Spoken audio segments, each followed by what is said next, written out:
This episode of Sunday Edition is dedicated to summer safety, whether on the roads, it's a community driving on those roadways, and we need to watch out for each other. Hiking in our mountains. We have seen a significant increase in search and rescue call-outs over the last few weeks. Swimming in pools or rivers. No matter what level of strength a swimmer you think you are, you're not going to win. And even preparing for fires, both inside and outside our homes. You never know what is going to start the fire. Yeah. We've got the simple steps to help keep you and your family safe this summer.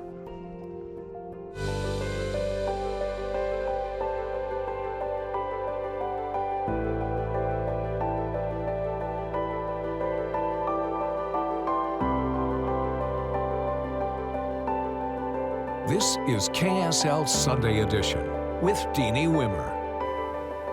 Good morning. Welcome to Sunday Edition. It's the time of year when kids are out of school and we're all outside more. It's also the time when troopers see a spike in deadly crashes, and search and rescue teams are busy responding to our trails. And that's where we're going to start today, avoiding an unexpected incident while hiking in the heat. News specialist Mike Anderson shows us how we can avoid having to call for help. It's a common urge this time of year to get out and see nature, to experience it. It's beautiful. Yeah, I think the waterfall was the best part. Wendy Bates on the right there taking a group out for her birthday along the 29th Street Trail in Ogden. We made sure we brought lots of water and some snacks in case something happened and we needed fuel. Those simple steps can make all the difference. We have seen a significant increase in search and rescue call-outs over the last few weeks. Lieutenant Mark Horton with the Weber County Sheriff's Office says they haven't hit the high numbers of search and rescue call-outs they usually see quite yet, though the high temperatures often help bring that on. Always plan ahead, take a little bit extra water, a little bit of extra food. The trails are often tougher than you imagine.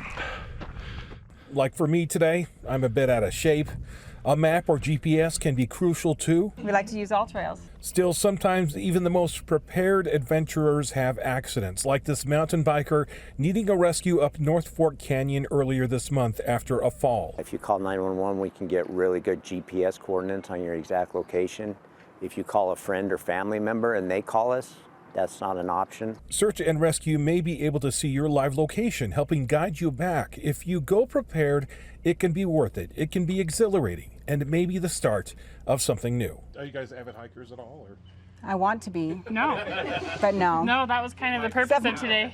My first hike in a few years, I think. Yeah, I wanted to make sure I could still hike. That was Mike Anderson reporting. When heading to the mountains on a family road trip or just out running errands, the message from troopers is the same: drive good. That's the theme of a new campaign launched as we navigate the 100 deadliest days on Utah roads. Since Memorial Day weekend, there have been at least 16 people killed in crashes. A lot of our crashes that are happening and where our injuries are actually coming from in crashes is on those shorter drives when you're just going to the grocery store, just picking up your kids from school. The main message: don't drive impaired, slow down, pay attention, and put down your phone. One driver learned this the hard way. She almost hit a trooper in Wasatch County. The close call was captured on the trooper's body camera. News specialist Andrew Adams spoke with him and has his message to all drivers. It is a very busy roadway. On US 40 between Park City and Heber. Exceeding 90 miles per hour is a regular occurrence. The traffic is unforgiving. It's not a matter of if, it's a matter of when something bad could happen. Trooper Alexander Agan has seen it all. Wrong way vehicles, reckless driving, distracted driving. And yet he didn't quite see coming what unfolded just a few weeks ago. And I heard the brakes lock up and a big white truck headed right towards me. His body camera captured the disbelief.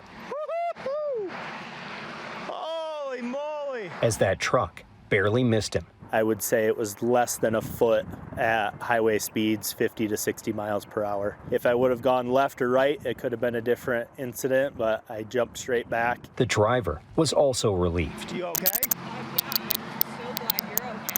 Yeah, that was close. Yeah, we need to sit here for a second. She had a bigger panic on her than I did. My heart's racing. Fortunately, they pulled over and we had a great conversation. So what did we learn from today?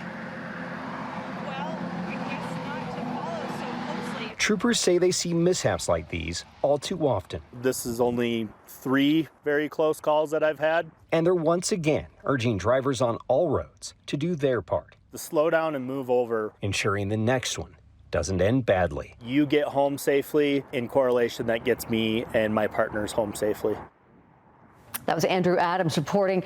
Utah Highway Patrol says that is exactly why the slow down and move over law exists and needs to be followed when we see those flashing lights on the side of the road. The summer months also see an increase in debris on our roads, most of it because it wasn't secured correctly.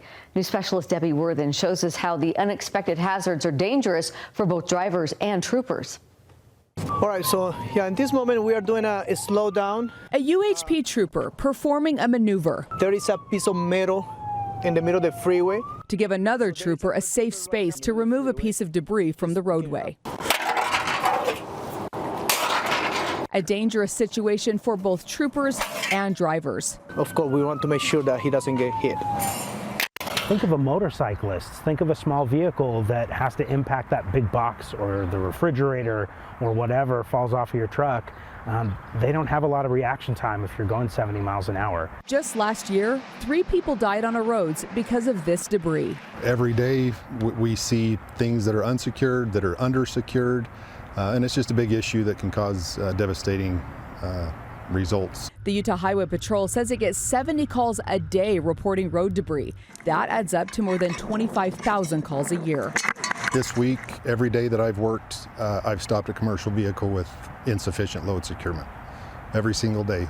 And I'm sure that that is common for most troopers. The source of the problem varies. It can be commercial rigs carrying all sorts of equipment, or individual drivers hauling things like furniture or camping gear. And if you are caught not tying down, be prepared to face the consequences. If you lose something out of your vehicle, it can be an infraction if it just causes a hazard and is fallen onto the roadway. It can be up to a Class A misdemeanor if you cause a crash. Public safety managers point out that bungee cords, tarps, and straps are all cheap to buy. And there's just really no reason for things to be falling out of people's vehicles. And using them can save lives. It just takes a few extra minutes to tie down your boxes and your fridge that's in the back of your truck to prevent a tragedy with someone else behind you. Wow, 70 calls a day. Debbie, thank you. UDOT safety officials are also working to prevent deadly crashes between cars and big rigs. They say Utah sees the highest percentage of semis per cars on the road, with 1 in 4 vehicles being a large truck. When it comes to crashes with those trucks, UDOT says 75% are caused by cars.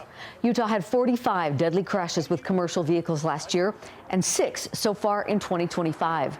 The Truck Smart campaign aims to educate drivers on what they should do when driving next to a semi-truck. As you pass a truck, there's a lot of blind spots there that we can't see it.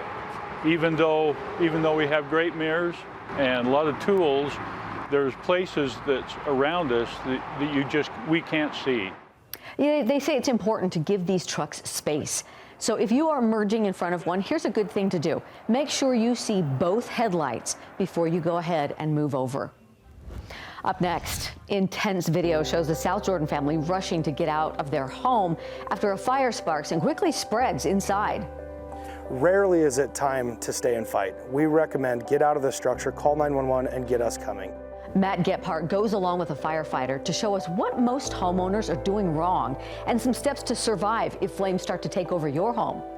Plus, a cold plunge turns into a swift water rescue.